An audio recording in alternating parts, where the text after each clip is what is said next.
அந்த அறிவிப்போல் அன்ப தருவாளே சின்ன அறிவிப்பும் இன்று சுடுவாளே நீயும் தும்மிடி ஆயுசு நூறாக என் உயிர் உன்னோட பத்திர சொத்தாக என் பார்வை உன்னோடு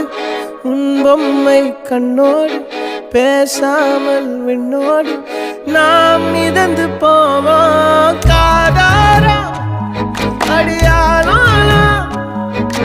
நான் தாங்க மாறோடு